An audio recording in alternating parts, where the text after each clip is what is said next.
Welcome to the One Year Bible, August 21. The Old Testament reading, Job, chapter 1, verse 1 through chapter 3, verse 26. There once was a man named Job who lived in the land of Uz. He was blameless, a man of complete integrity. He feared God and stayed away from evil. He had 7 sons and 3 daughters.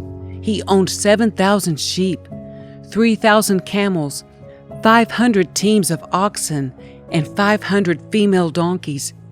He also had many servants. He was, in fact, the richest person in that entire area. Job's sons would take turns preparing feasts in their homes, and they would also invite their 3 sisters to celebrate with them. When these celebrations ended, sometimes after several days, Job would purify his children. He would get up early in the morning and offer a burnt offering for each of them. For Job said to himself, "Perhaps my children have sinned and have cursed God in their hearts." This was Job's regular practice. One day, the members of the heavenly court came to present themselves before the Lord, and the accuser, Satan, came with them. "Where have you come from?" the Lord asked Satan. Satan answered the Lord, "I have been patrolling the earth, watching everything that's going on." Then the Lord asked Satan, "Have you noticed my servant Job? He is the finest man in all the earth. He is blameless, a man of complete integrity. He fears God and stays away from evil." Satan replied to the Lord, "Yes, but Job has good reason to fear God. You have always put a wall of protection around him and his home and his property. You have made him prosper in everything he does. Look how rich he is. But reach out and take away everything he has, and he will surely curse you to your face." "All right, you may test him," the Lord said to Satan. "Do whatever you want with everything he possesses, but don't harm him physically." So Satan left the Lord's presence. One day when Job's sons and daughters were feasting at the oldest brother's house, a messenger arrived at Job's home with this news: "Your oxen were plowing, with the donkeys feeding beside them, when the Sabaeans raided us. They stole all the animals and killed all the farmhands. I am the only one who escaped to tell you." While he was still speaking, another messenger arrived with this news: "The fire of God has fallen from heaven and burned up your sheep and all the shepherds. I am the only one who escaped to tell you." While he was still speaking, a third messenger arrived with this news: "3 bands of Chaldean raiders have stolen your camels and killed your servants. I am the only one who escaped to tell you." While he was still speaking, another messenger arrived with this news: "Your sons and daughters were feasting in their oldest brother's home. Suddenly a powerful wind swept in from the wilderness and hit the house on all sides. The house collapsed, and all your children are dead. I am the only one who escaped to tell you." Job stood up and tore his robe in grief. Then he shaved his head and fell to the ground to worship. He said, "I came naked from my mother's womb, and I will be naked when I leave. The Lord gave me what I had, and the Lord has taken it away. Praise the name of the Lord." In all of this, Job did not sin by blaming God. One day the members of the heavenly court came again to present themselves before the Lord, and the accuser Satan came with them. "Where have you come from?" the Lord asked Satan. Satan answered the Lord, "I have been patrolling the earth, watching everything that's going on." Then the Lord asked Satan, "Have you noticed my servant Job? He is the finest man in all the earth.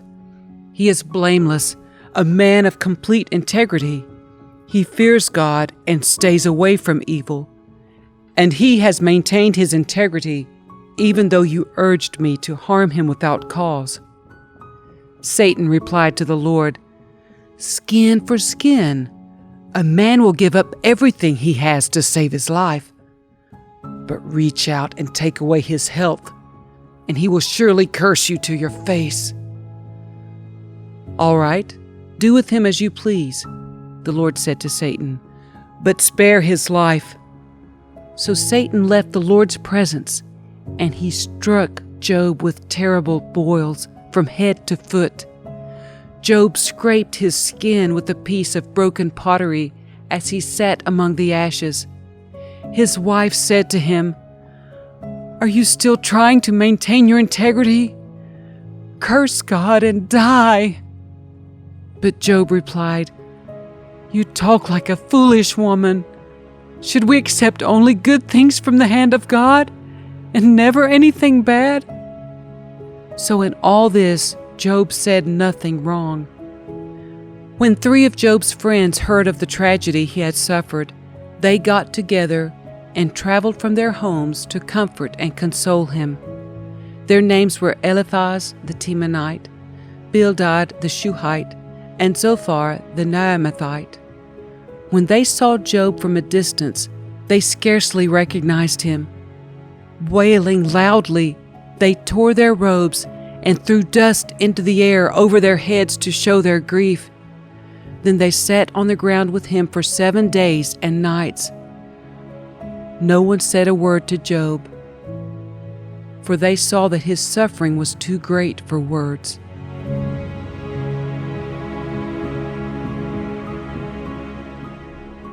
At last Job spoke, and he cursed the day of his birth.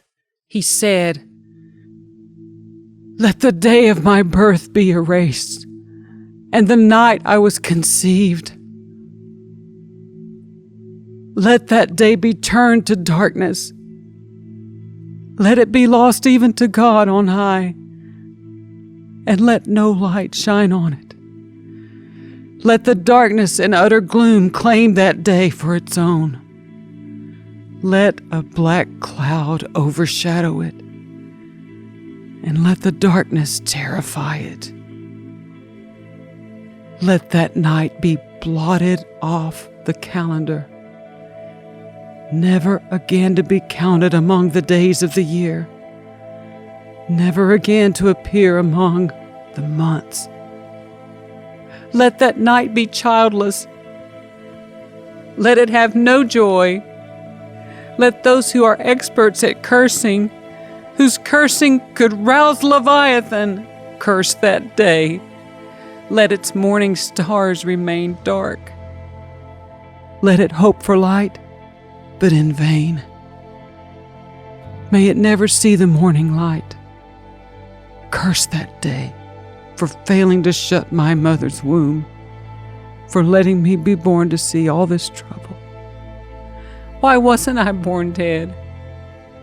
Why didn't I die as I came from the womb? Why was I laid on my mother's lap? Why did she nurse me at her breasts? Had I died at birth, I would now be at peace. I would be asleep and at rest.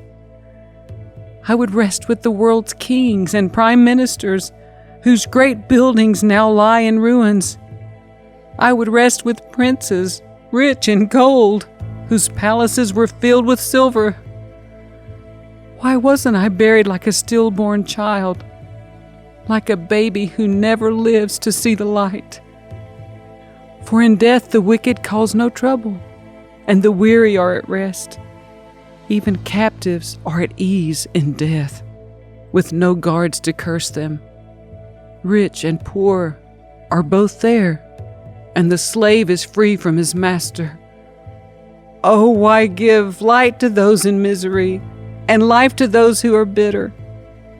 They long for death, and it won't come.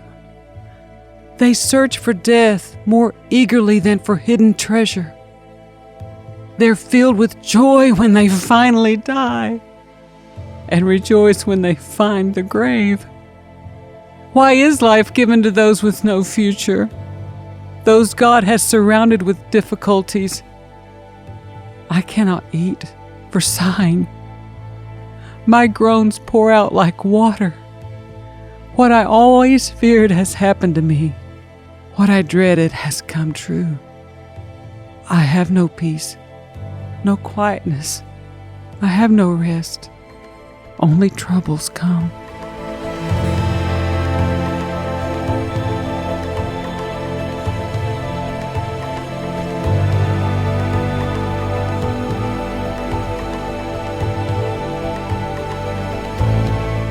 The New Testament reading, 1 Corinthians chapter 14, verses 1 through 17.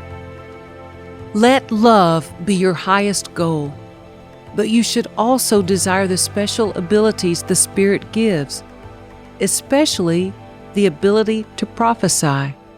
For if you have the ability to speak in tongues, you will be talking only to God, since people won't be able to understand you.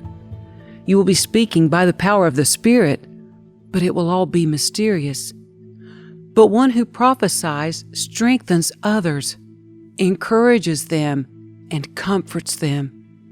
A person who speaks in tongues is strengthened personally, but one who speaks a word of prophecy strengthens the entire church.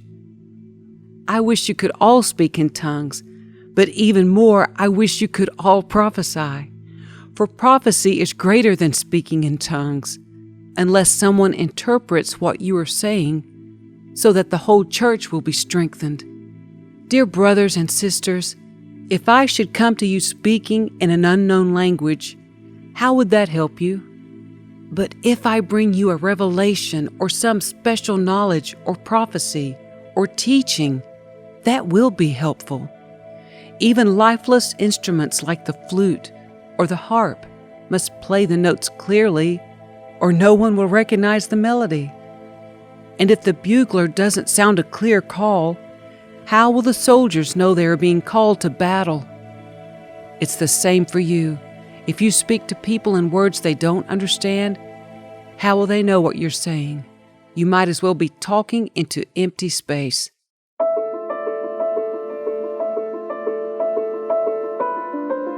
There are many different languages in the world, and every language has meaning.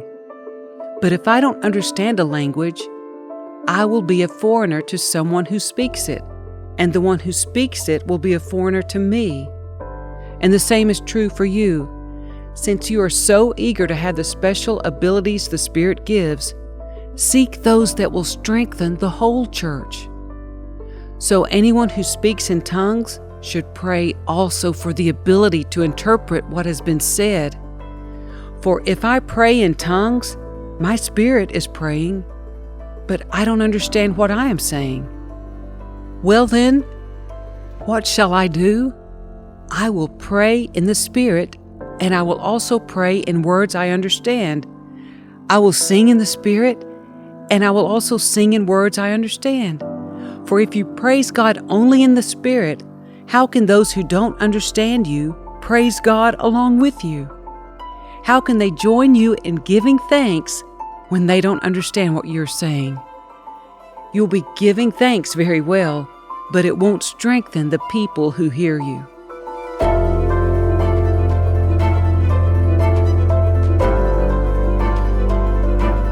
Psalm 37, verses 12 through 29. The wicked plot against the godly. They snarl at them in defiance. But the Lord just laughs, for He sees their day of judgment coming. The wicked draw their swords and string their bows to kill the poor and the oppressed, to slaughter those who do right. But their swords will stab their own hearts, and their bows will be broken. It is better to be godly and have little than to be evil and rich. For the strength of the wicked will be shattered, but the Lord takes care of the godly. Day by day the Lord takes care of the innocent, and they will receive an inheritance that lasts forever. They will not be disgraced in hard times. Even in famine, they will have more than enough. But the wicked will die. The Lord's enemies are like flowers in a field. They will disappear like smoke. The wicked borrow and never repay, but the godly are generous givers. Those the Lord blesses will possess the land, but those he curses will die. The Lord directs the steps of the godly. He delights in every detail of their lives. Though they stumble, they will never fall, for the Lord holds them by the hand. Once I was young, and now I am old, yet I have never seen the godly abandoned, or their children begging for bread. The godly always give generous loans to others, and their children are a blessing. Turn from evil and do good, and you will live in the land forever. For the Lord loves justice, and he will never abandon the godly. He will keep them safe forever. But the children of the wicked will die. The godly will possess the land and will live there forever.